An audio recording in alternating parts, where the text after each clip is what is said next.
اعوذ باللہ من الشیطان الرجیم بسم اللہ الرحمن الرحیم وبہ نستعین وہو خیر الناصر و معین۔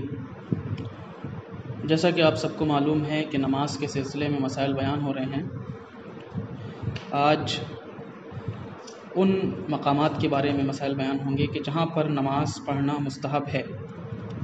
مسئلہ نمبر 902، اسلام کی مقدس شریعت میں بہت تاکید کی گئی ہے کہ نماز مسجد میں پڑھی جائے۔ دنیا بھر کی مسجدوں میں سب سے بہتر مسجد الحرام اور اس کے بعد مسجد النبوی ہے، اور اس کے بعد مسجد کوفہ اور اس کے بعد مسجد بیت المقدس کا درجہ ہے۔ اس کے بعد شہر کی جامع مسجد اور اس کے بعد محلے کی مسجد اور اس کے بعد بازاروں کی مسجد کا نمبر آتا ہے۔ اس مسئلے میں کہنا یہ چاہتے ہیں کہ اگر کوئی شخص نماز ادا کرنا چاہتا ہے، نماز پڑھنا چاہتا ہے، تو اس کے لیے بہتر یہ ہے کہ وہ مسجد میں جا کر نماز ادا کرے، کیونکہ مسجد میں نماز پڑھنا مستحب ہے۔ اور مسجدوں کے بھی مراتب بیان کیے گئے ہیں کہ کون سی زیادہ بافضیلت مسجد ہے۔ تو اس میں بیان کیا گیا ہے کہ سب سے پہلے مسجد الحرام ہے، اور اس کے بعد مسجد النبوی ہے، اور اس کے بعد مسجد کوفہ، اور پھر مسجد بیت المقدس۔ مسجد الحرام اور مسجد النبوی یہ مکے میں پڑتی ہیں جو سعودی عربیہ میں ہے، اور مسجد کوفہ یہ عراق میں ہے، عراق کے شہر کوفہ میں پائی جاتی ہے، اور مسجد بیت المقدس یہ فلسطین میں موجود ہے۔ اور اس کے بعد شہر کی جامع مسجدوں میں نماز پڑھنا مستحب ہے، بافضیلت ہے، اور اس کے بعد محلے کی مسجدیں جو ہوتی ہیں ان میں نماز پڑھ سکتے ہیں، پڑھنا چاہیے۔ اور اس کے بعد سب سے آخر کا مرحلہ جو آتا ہے وہ بازاروں کی جو مسجدیں ہوتی ہیں ان میں بھی نماز پڑھنا مستحب ہے۔ لہٰذا جو بھی نماز ادا کرنا چاہتا ہے بہتر ہے، مستحب ہے کہ وہ مسجد میں جا کر نماز ادا کرے۔ مسئلہ نمبر 903، عورتوں کے لیے بہتر ہے کہ نماز ایسی جگہ پڑھیں جو نامحرم سے محفوظ ہونے کے لحاظ سے بہتر ہو۔ مثال کے طور پر اگر کوئی خاتون نماز پڑھنا چاہتی ہے تو اس کے لیے بہتر یہ ہے کہ وہ ایسی جگہ پہ، ایسی سپریٹ جگہ پہ، ایسی بند جگہ پہ نماز پڑھے کہ جہاں پہ نامحرم کا گزر نہ ہو، جہاں پہ نامحرم موجود نہ ہو۔ مثال کے طور پر اگر کوئی خاتون نماز پڑھنا چاہتی ہے تو اس کے لیے بہتر ہے کہ وہ گھر میں نماز پڑھے بمقابلے مسجد کے، کیونکہ مسجد ایک ایسی عوامی جگہ ہے کہ جہاں پہ سبھی لوگ آتے جاتے رہتے ہیں، نامحرم بھی آتے ہیں، مرد حضرات، اکثریت مرد کی جاتی ہے۔ تو بہتر ہے کہ خاتون ایسی جگہ کا اختیار کرے کہ جو نامحرم سے محفوظ جگہ ہو۔ اس کے لیے مستحب ہے کہ ایسی جگہ پہ نماز پڑھے کہ جہاں پر نامحرم کا گزر نہ ہو، نامحرم نہ آتے ہوں، یہ مستحب ہے۔ یہاں پر ایک اہم بات اور عرض کر دوں کہ بہت سارے لوگ سوال کرتے ہیں کہ نماز پڑھتے وقت کسی نامحرم کی نگاہ پڑ گئی یا کسی نامحرم پہ نگاہ پڑ گئی تو ایسی صورت میں کیا نماز باطل ہو جائے گی، نماز ٹوٹ جائے گی؟ تو اس کا جواب یہ ہے کہ نہیں، نماز باطل نہیں ہوتی ہے، بلکہ مستحب قرار دیا گیا ہے اسلام میں کہ اگر خاتون کوئی عورت نماز پڑھنا چاہتی ہے تو ایسی جگہ کا اختیار کرے کہ جہاں پہ نامحرم موجود نہ ہو۔ مسئلہ نمبر 904، ائمہ اہل بیت علیہم السلام کے حرموں میں نماز پڑھنا مستحب ہے، بلکہ مسجد میں نماز پڑھنے سے بہتر ہے۔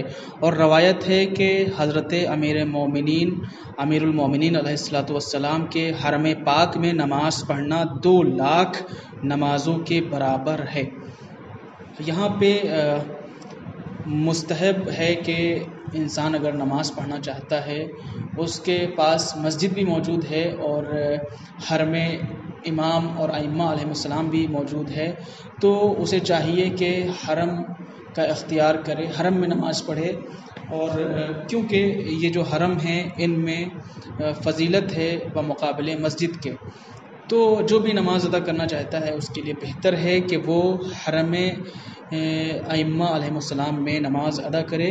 اور اس کے ساتھ ساتھ اگر حرم امیر المومنین علیہ السلام موجود ہو تو اس میں نماز ادا کی جائے، کیونکہ یہاں پہ ملتا ہے، اور آغا سستانی رحمۃ اللہ علیہ اپنی رسالہ عملیہ میں بیان کرتے ہیں کہ حرم امیر المومنین علیہ الصلوۃ والسلام میں نماز ادا کرنے کا ثواب 2 لاکھ نمازوں کے برابر ثواب ہے۔ اگر کوئی شخص حرم امیر میں نماز ادا کرتا ہے تو ایک رکعت نماز کا ثواب اسے 2 لاکھ نماز کے ثواب کے برابر ملے گا۔ تو یہاں پہ بہتر یہ ہے کہ اگر انسان نماز پڑھنا چاہتا ہے تو مستحب یہ ہے اس کے لیے کہ ایسی جگہوں کا اختیار کرے۔ مسئلہ نمبر 905، مسجد میں زیادہ جانا اور اس مسجد میں جانا جو آباد نہ ہو مستحب ہے، اور اگر کوئی شخص مسجد کے پڑوس میں رہتا ہو اور کوئی عذر بھی نہ ہو تو اس کے لیے مسجد کے علاوہ کسی اور جگہ نماز پڑھنا مکروہ ہے۔ اس مسئلے میں بیان یہ کرنا چاہتے ہیں کہ نماز مسجد میں ادا کرنا اور پھر ایسی مسجد میں نماز ادا کرنا کہ جہاں پہ بہت کم لوگ جاتے ہوں، ایسی جگہوں پہ نماز جا کر پڑھنا مستحب ہے، ایسی مسجدوں میں جا کر نماز پڑھنا مستحب ہے۔ اسی طرح اگر کوئی شخص کسی شخص کا گھر مسجد کے بالکل قریب ہو تو اس شخص کے لیے مکروہ ہے کہ وہ گھر میں نماز پڑھے یا گھر کے علاوہ کسی دوسری جگہ پہ نماز پڑھے۔ اس کے لیے مکروہ ہے کہ وہ مسجد کے علاوہ کسی دوسری جگہ پہ نماز نہ پڑھے۔ مسئلہ نمبر 906، جو شخص مسجد میں نہ آتا ہو مستحب ہے کہ انسان اس کے ساتھ مل کر کھانا نہ کھائے، اپنے کاموں میں اس سے مشورہ نہ کرے، اس کے پڑوس میں نہ رہے اور نہ اس سے عورت کا رشتہ لے اور نہ اسے رشتہ دے، یعنی اس کا سوشل بائیکاٹ کرے۔ اس مسئلے میں بیان یہ کرنا چاہتے ہیں کہ یہاں تک کہ اسلام میں شریعت میں مسجد میں نماز ادا کرنے کے سلسلے میں اتنی تاکید کی گئی ہے کہ اگر کوئی عذر نہ ہو، کوئی مشکل نہ ہو اور انسان مسجد میں نماز ادا نہ کرے تو ایسے شخص کے ساتھ کھانا کھانا صحیح نہیں ہے، اور اس سے مشورہ لینا ترک کر دینا چاہیے، اس کے پڑوس میں نہیں رہنا چاہیے، اس سے رشتہ نہیں رکھنا چاہیے، یعنی اس کا سوشل بائیکاٹ کر دینا چاہیے۔ یہاں تک کہ آغا سستانی نے اپنی رسالہ عملیہ میں لکھا ہے۔ خدا سے یہی دعا کرتے ہیں کہ ہم سب کو خدا یہ توفیق عطا فرمائے کہ ہم سب مولا کے حقیقی چاہنے والے بن سکیں اور تعلیمات آل محمد پر عمل کر سکیں تاکہ ہماری دنیا اور آخرت سنور سکے۔ وآخر دعوانا ان الحمد للہ رب العالمین۔